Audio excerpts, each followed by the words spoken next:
Yan. Kahit red label pa yan. Kala ko tapos na yung nag-message eh. Magpapaawin na lang po sana ako. Tapos na. Amen. Yan, so darabo tayo sa pagbabahagi ng salita ng Diyos. At yan, nasa Epipany pa rin tayo. Sabihin ng Epipany, yung pagpapasimula na nagkakawang-tawang ating Panginoon mula kapanganakan hanggang sa bago dumating yung mahal na araw, yung nag-fasting siya 40 days dun sa ano. So ngayon, darako tayo dun sa call to love. Amen. So, bibigyan natin ng diin, February 14, sakto-sakto yung tema na lahat tayo ay tinawag para ano, para magmahal. Amen. Pero yung word na love kasi ay masyadong malawak. Amen. Pag sinabing love, ano po ba yung para sa inyo? Ano ba yung para sa atin? Ay, intindihan ba talaga natin yung salitang love? At yun, nawa ay mapag-usapan natin ngayong araw at maibahagi ko sa inyo ang patungkol sa kung ano talaga ang love na nais ng Panginoon para sa ating lahat. Amen? So, yan. The Epipany. Jesus Christ. Yan yung topic natin for the whole January hanggang February. March, papasok na tayo sa papunta sa cross. Amen. Call to love. Ang text po natin ay matatagpuan sa 1 John chapter 4, verse 7 to 9. Sige po, inanyayaan ko po ang lahat na tumayo. Basahin lang po muna natin yung verse 8 ng 1 John chapter 4. Sige po, sabay-sabay po natin basahin. 1 John chapter 4, verse 8. The one who does not love does not know God, for God is love. Yan mo nabasa ang salita ng Diyos ay kayo lumako sa kanila namin. Ama naming Diyos na makapangyarihan, salamat po sa iyong dakilang pag-ibig na ibinigay sa amin, Panginoon. Tunay nga po ikaw ang unang nagmahal sa amin at tunay nga po turuan niyo kami sa gabay ng iyong Banal na Espiritu ay maisagawa namin ang nais mo, ang tunay na pag-ibig na ipinakita niyo po sa amin ay tunay na masundan namin kayo sa iyong mabuting halimbawa, Panginoon, na kung ano ang ibig sabihin ng pag-ibig para sa amin. Lord God, maunawaan, matutunan at maisagawa namin ang nais mo. Kung ano sa amin dalangin sa pangalan ng Jesus. Amen. Yan. So, ito po, ako po na po. Meron po tayo mga laging naririnig pag pinag-uusapan yung love. Noong mga unang panahon pa sa high school, naririnig natin itong mga kakaganito. Laging itinuturo ko sa second year, yung balagtasan. Next. Yan. Narinig niyo na po ba yung mga kataga na yan? O pag-ibig ng makapangyarihan. Kapag pumasok sa puso niyo man, hahapakin ang lahat, masunod ka lamang. Sino nga ba nagsabi niya? Di Balagtas, di ba? Francisco Balagtas. Kasi siya yung isa sa pinakamagaling na yan sa magaling pananalita. Yung mga ginagamit mo sa oration. Yan. Sa bayang pagbigkas. Yan. Kung nakasali kayo ng high school, madalas to. Nagagamit po yan.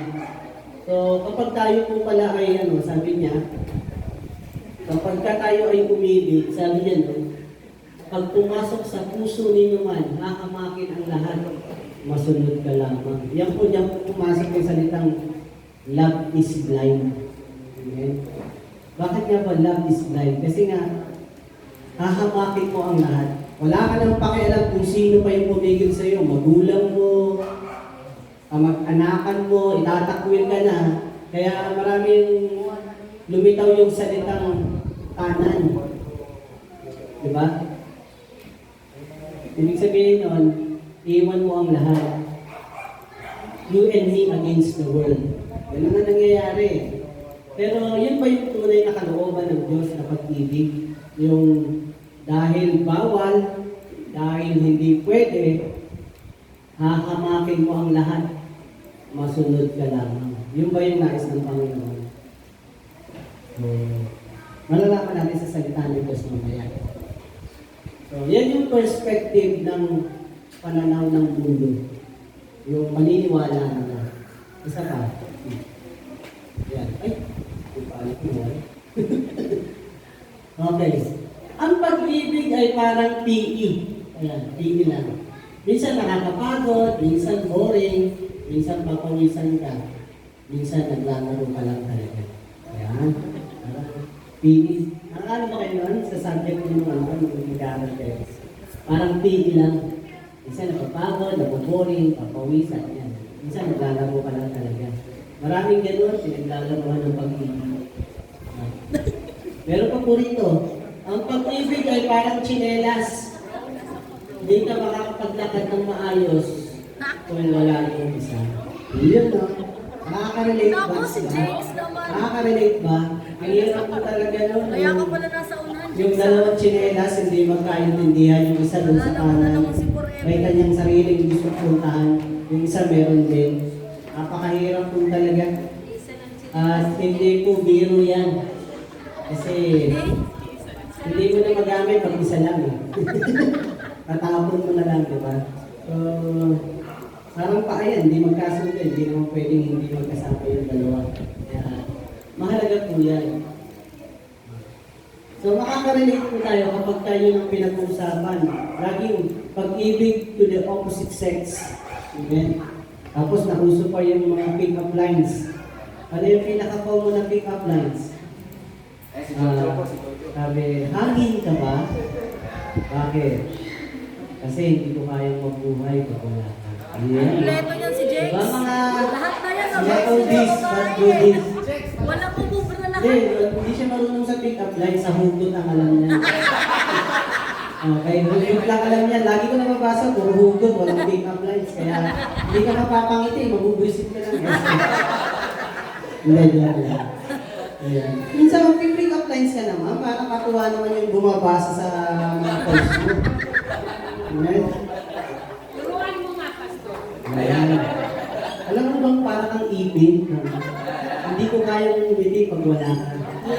Ganun dapat, di ba? Yun nata ginawa. Kahit pa mapapangiti mo siya, kahit nanggigigil siya sa pagbubunga ka.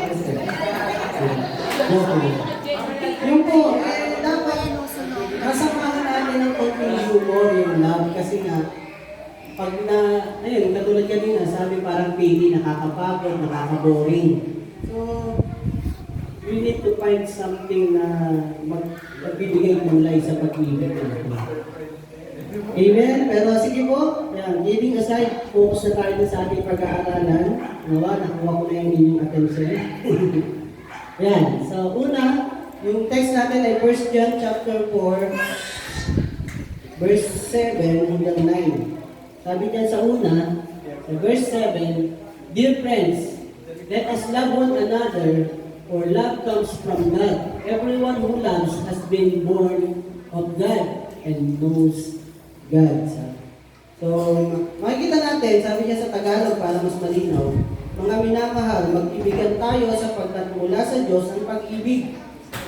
Ang bawat umiibig ay anak ng Diyos at kumikilala sa Diyos. So, nire-require pala sa atin na magmahalan. Hindi lang ang pag-ibig ay for the opposite sex. Hindi. Sa lahat ng ating mga kapatid, sa pananampalataya, sa mga mahal natin sa buhay, sa pamilya, sabi niyan ay love one another. Ang sumulat po niyan ay si John the Apostle. Diba, dalawa yung dyan na naiisip natin lagi. Si John the Baptist, yung pinag-aralan natin last week. At ngayon naman, si John the Apostle. Yung tinatawag na John the Beloved. Laging nakahilig yan sa dibdib ng Panginoon. So, makikita natin, pag binasa ko ang 1 John chapter 4, mula sa unang verse, eh naganap po nung panahon niya yung paglitaw ng mga bulaang propeta. Amen? At yung mga bulaang propeta na yan, sila ay ina-identify ni John na wala sa kanila ang Espiritu ng Diyos. At ang may Espiritu ng Diyos ay naghahanap ng katotohanan at naghahanap ng na may kasamang pag-ibig sa kanyang ginagawa. Kaya para mapatunayan na tayo ay nasa iisang Espiritu at ginagabayan tayo ng Diyos, ini-highlights niya kung ano yung pinaka-main principle para ma-identify ka as a children of God. Kasi merong propetang pupunta, magpapahayag, pero ang katotohanan, sabi nga, David is like a roaring lion, seeking whom he may devour. Parang leon na nang maatungal, nag-iintay lang ng kanyang masisila. Amen? So dito, sabi diyan, sa verse 7, mga minamahal, mag-ibigan tayo sapagkat mula sa Diyos ang pag-ibig. In-address niya kagad yung Bakit? Ano bang nangyayari kapag wala ang pag-ibig? Andiyan yung pagkatalo-talo, andiyan yung pag-iiwag-walay, division, andiyan yung puro napupuna yung pagkakamali ng isa. So, yun talaga yung pag-a-arise. Pero kapag ka sinabi, love one another, automatic yun, may isip mo kung ano yung makakabuti para sa iba. Minsan kasi kapag talaga ang focus ay nasa sarili, makikita mo ibang-iba yung gawa. Amen? At ang sabi dyan, ang bawat umiibig ay anak ng Diyos. Amen. Tingnan mo yung katabi mo. Sabi mo sa kanya, anak ka ng Diyos. Kapag sabi nito, kapag anak ka ng Diyos, ano dapat ang ginagawa mo? Dapat umiibig ka. Iniibig mo ang kapwa mo. Amen? So, puntahan po natin yung 1 Corinthians chapter 13. Andiyan po yung pinag-uusapan natin na pag-ibig. Sabi po rito sa 1 Corinthians chapter 13 verse 1, makapagsalita man ako sa mga wika ng mga tao at ng mga anghel, kung wala naman akong pag-ibig, para lamang akong kampanang umaalingaw o pumpiyang na kumakalampag. Ibig sabihin, kahit sikat ka na, kahit magaling kang kumanta, magaling kang tumugtog dyan, kung walang pag-ibig yung ginagawa mo, wala pa rin yung kabuluhan. Amen. So ano man yung ginagawa natin, kung wala yun, hindi yun udyok ng pag-ibig, yun katulad ng kinanta natin, dahil sa udyok ng pag-ibig, ibinigay niya ang kanyang anak. Amen? So, if I speak in tongues of men and of angels, but have not love, I am noisy, gong, or clanging cymbals. And if I have a prophetic powers and understand all the mysteries, all the knowledge, and if I have faith so as to remove the mountains but have not love, I am nothing. Wala po tayong kabuluhan. Wala tayong nasasabing,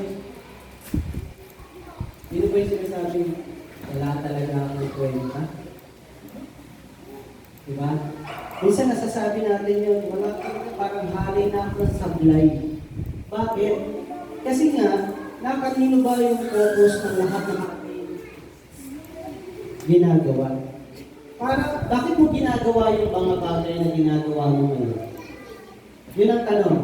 Unang question sa sarili natin, why am I doing this? Yung trabaho mo, bakit mo ginagawa yun? Bakit ka ba nag-aaral ng mabuti? Bakit mo hinahayaan na pagsalitaan ka ng boss mo?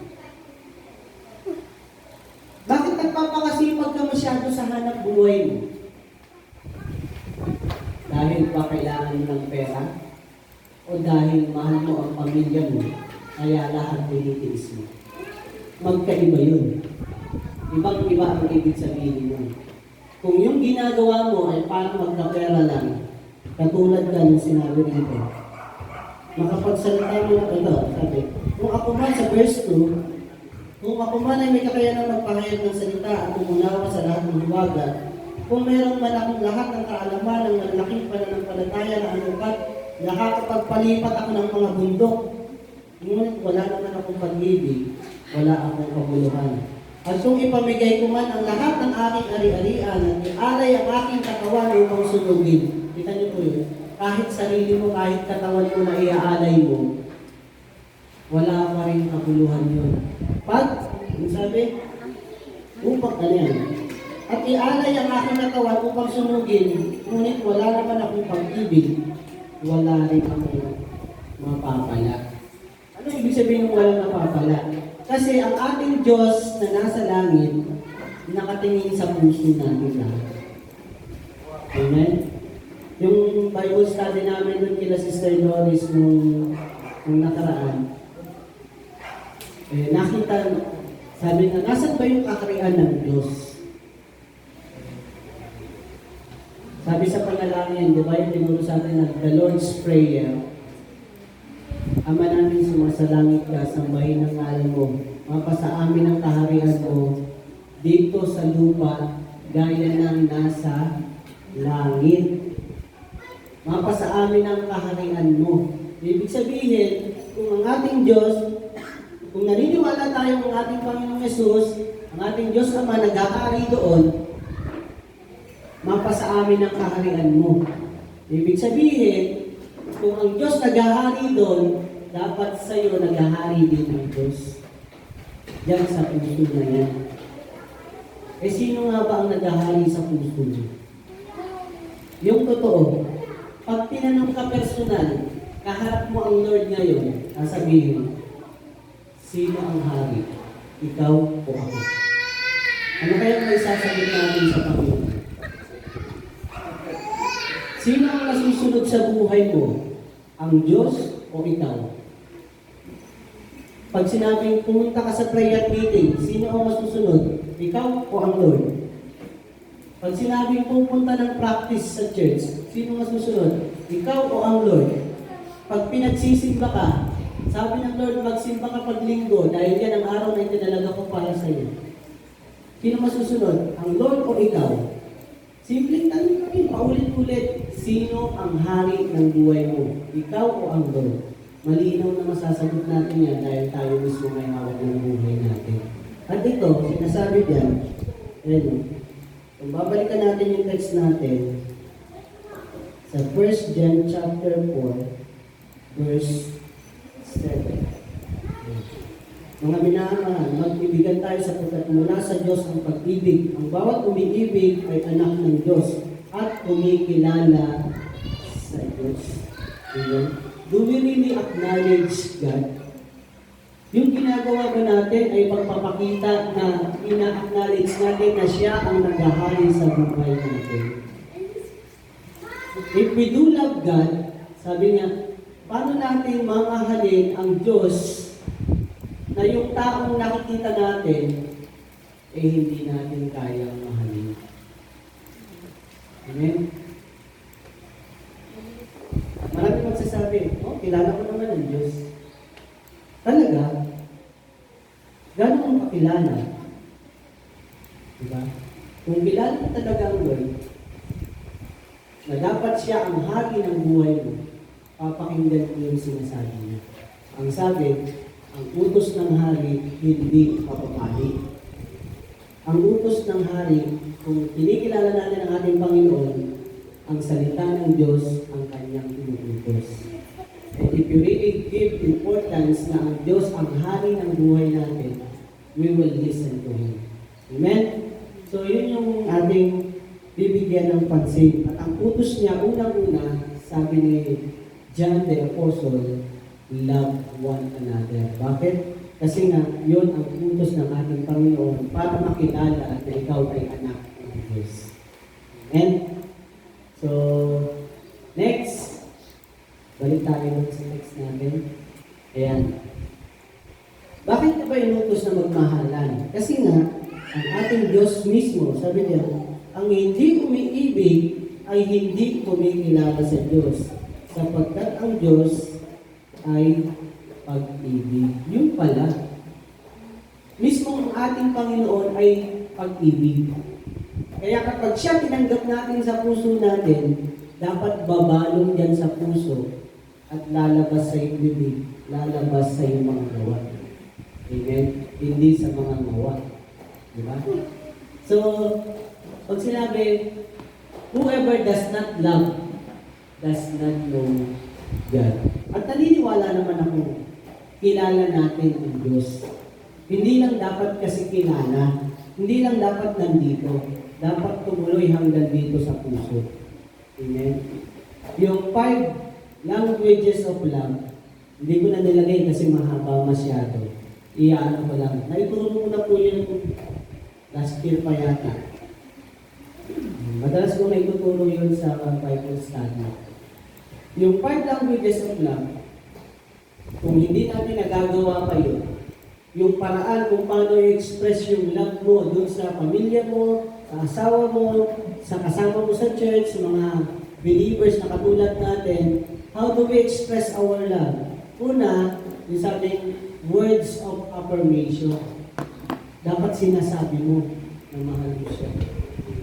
Sino po yung nagsasabi, yung mga anak, nasasabi niyo pa ba sa mga magulang niyo na, mahal ko kayo.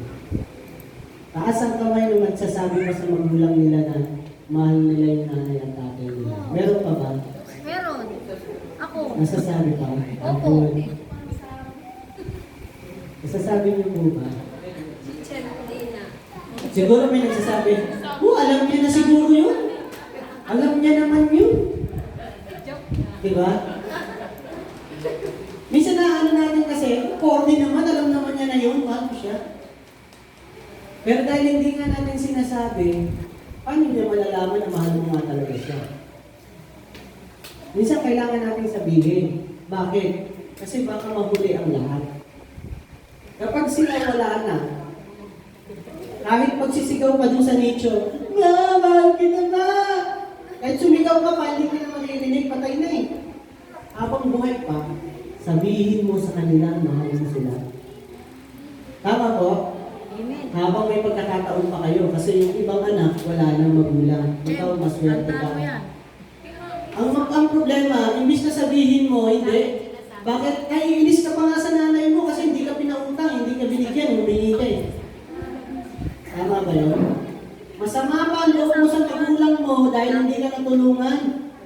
Hindi mo naaalala simula ng baby ka hanggang sa edad mo ngayon, nagpagal sila para palakihin ka ng matino. Tapos ngayon, hindi ka lang napaunlakan sa hinihingi mo, galit na sa kanila. Nakakaawang mga magulang natin na dapat minamahal sa pagsasalita ang natin ng hindi maganda. Kaya February 14 po ngayon, hindi lang po ako sa opposite sex. Pagmamahal din sa magulang yung phileo love with respect. Dapat masabi natin sa parents natin. Kung may problema ka sa kanila, makapag-ayos ka na. Kasi hindi mo alam kung bukas nandiyan ka sila. Tama. Sabihin ko, mama, mahal ko kayo. Amen. Change the bill daw. Kaya ba natin sabihin sa Amen. Sabihin po natin yun habang buhay kasi. Amen? Ayan, 5 languages of love. Una yung words of affirmation. Sunod, yung act of service. Kung tayo po ay tao na hindi magaling magsalita, siguro ang bagay sa iyo yung act of service. Yun, nakaganon, nakaparang waiter, yung kulay blue. Act of service. Ibig sabihin yan, kung hindi ka magaling magsalita, ipakita mo na lang sa gawa. Amen? So, paano natin gagawin yan? Kung yung partner mo, gising na, ano dapat mong gawin? Painumin ng tubig. Tangalin na, gumising ka na dyan! Painumin ng tubig at Diba? bigyan ng kape. Marami ka pang gagawin na yung mga ano doon. Ang sarap mong kasama pagka ganyan, ano? Gigisingin ka lang gano'n, ano? Ang dami mong gagawin doon. Imbis na pagtimplahan mo ng kape, Para magising. Bago Diba? mo ng timpla ng kape, inom mo ng parang tubig. gusto mong buhusan ng tubig para magising pa eh. Buti sana kung batugan. Eh kahit batugan niya eh, nandun dapat yung respeto mo dahil asawa mo. Amen? Minsan, naghahanap tayo ng love, pero hindi rin kasi natin nagagawang pakita yung love natin. Sabi nga, kung ano yung ginawa mo, siyang gagawin din sa'yo. Amen? So, mahirap kasi nga, you expect something in return, pero what are you doing? Baka kaya hindi rin nagagawa sa'yo kasi hindi mo rin ginagawa. So, sabi ng yung kaibigan ni Sister Rochelle, yung best friend niya doon sa Davao, hindi ko makalimutan sabi, just outdo one another. Outdo. Ano yung outdo? Kung siya, masipag siya, inaasikaso ka niya, mas asikasuhin mo siya. Diba? Mas magandang bigyan ng focus. Kaysa punahin natin ng mali ng isa't isa, mas magpasiglaban tayo ng mas magagawa natin mabuti para sa kanya. Amen?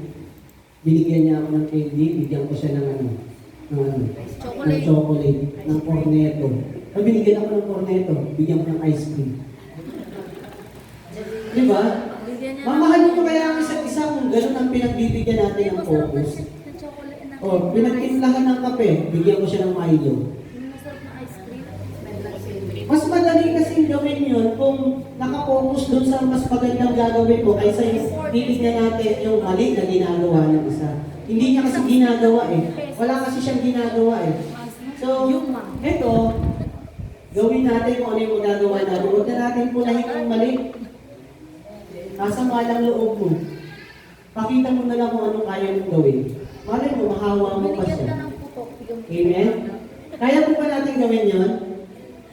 Ihawa niyo yung pag-ibig ng Diyos na meron ka kung meron ka nga. Amen? Sabi nga, ang kumikilala sa Diyos, may pag-ibig and love one another. Amen? Gawin natin yun. Try natin. Kung noon hindi natin nagawa, try natin ngayon. Sabi mo sa katabi mo, gagawin na natin yun ngayon. Amen? Kaya ba? Parang hindi yata. Kaya po ba natin gawin yun para sa Lord? Hindi yung gagawin para lang sa Kanya, doon sa partner mo, kung sino man yun.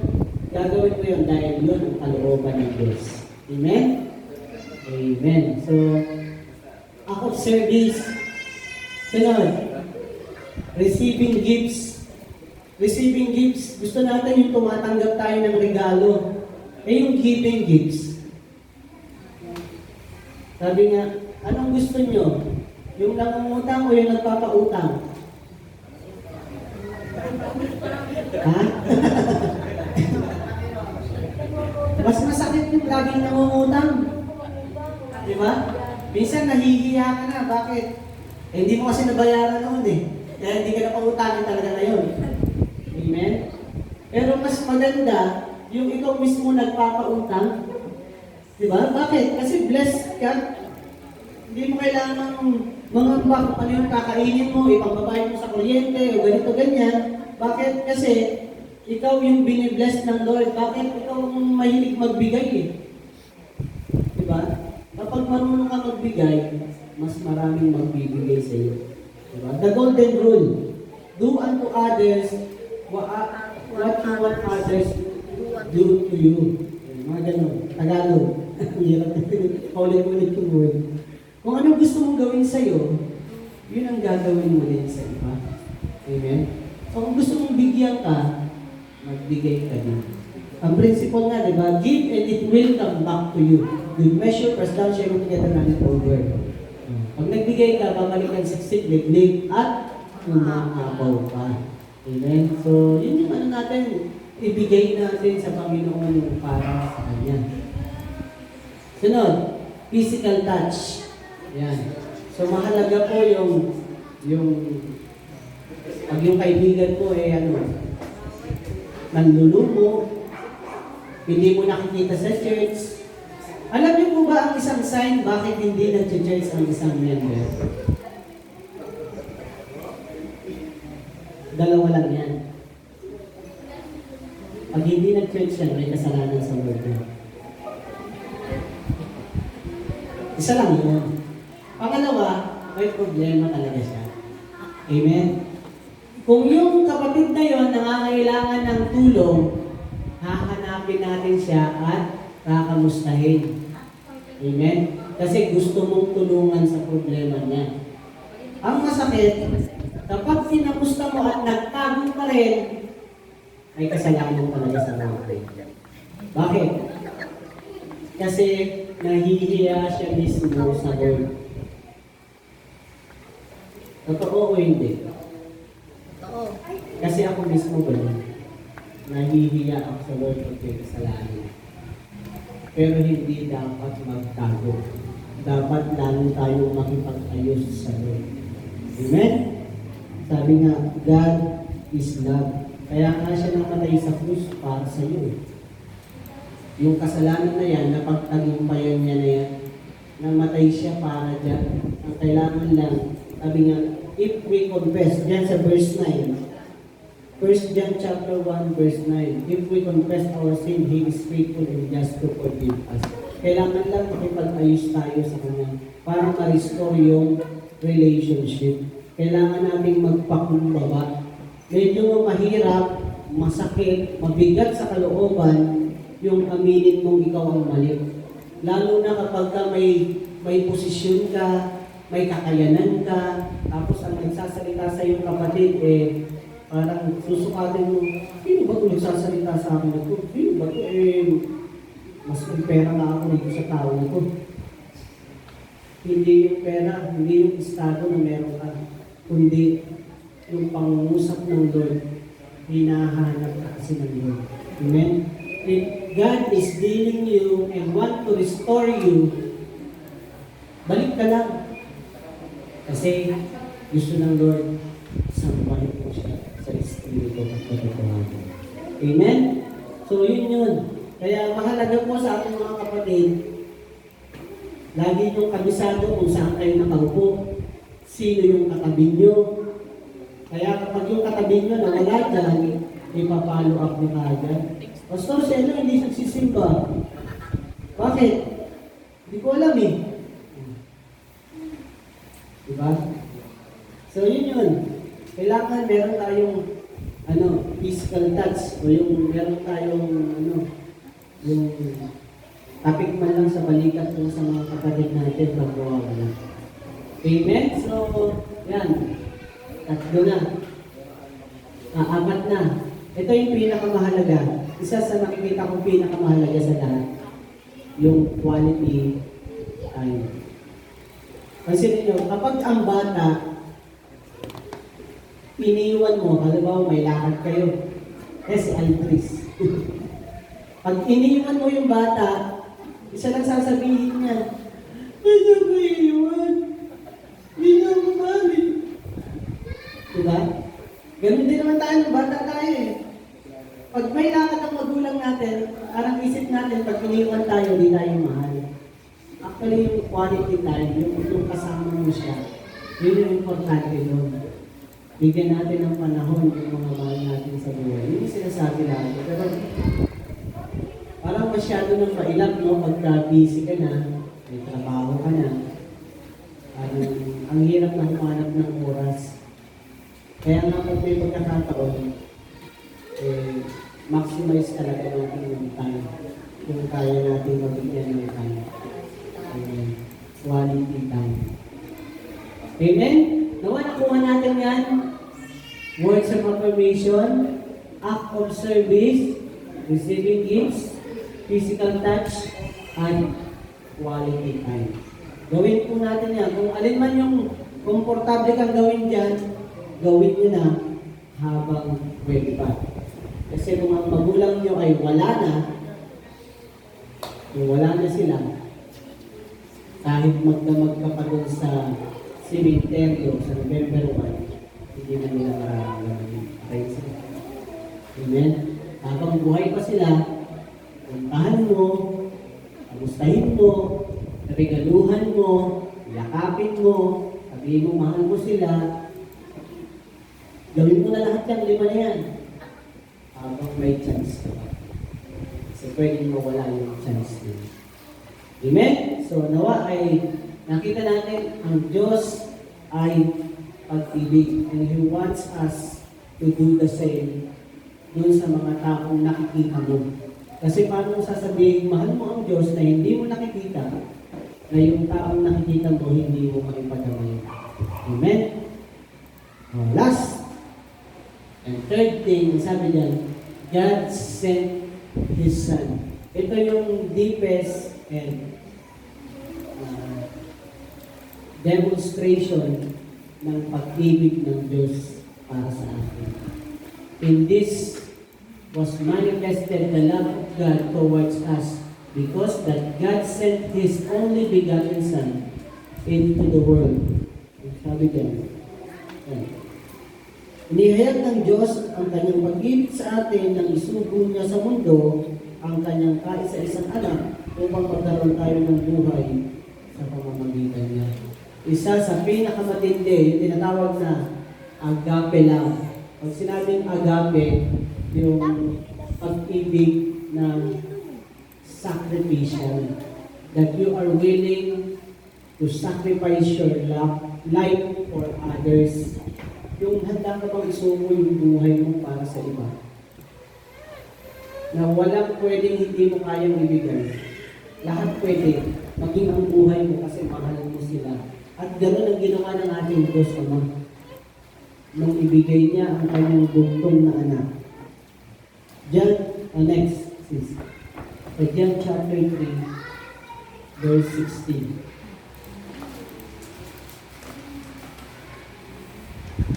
Yan.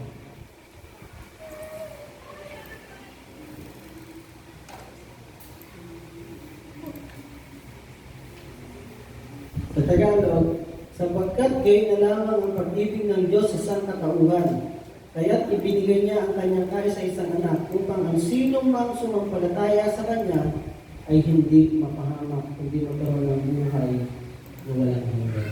Amen? Kaya tiniis niya lahat para maligtas ka.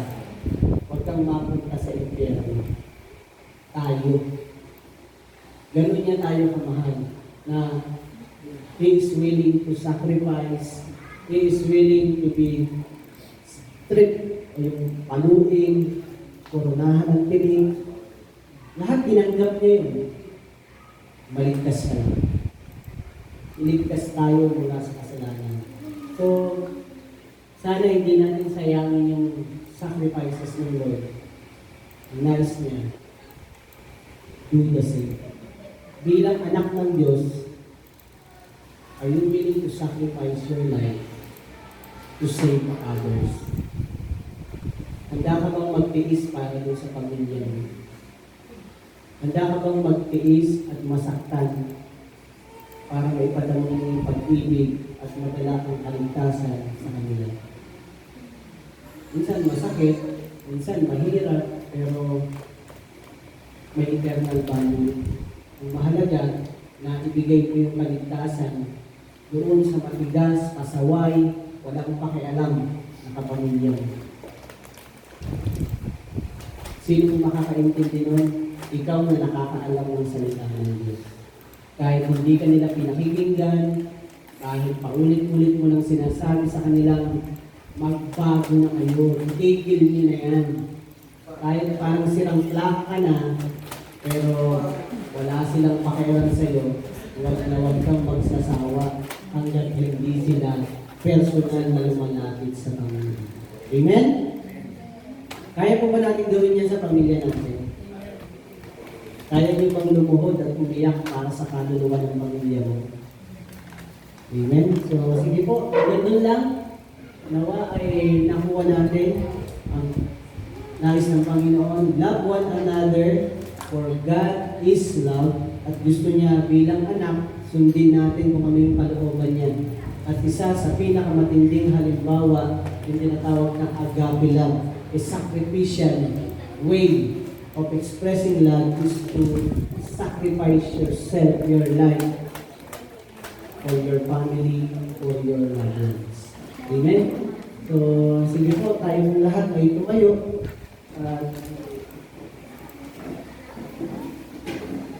Tayo po ay manalangin. Hallelujah. Hallelujah.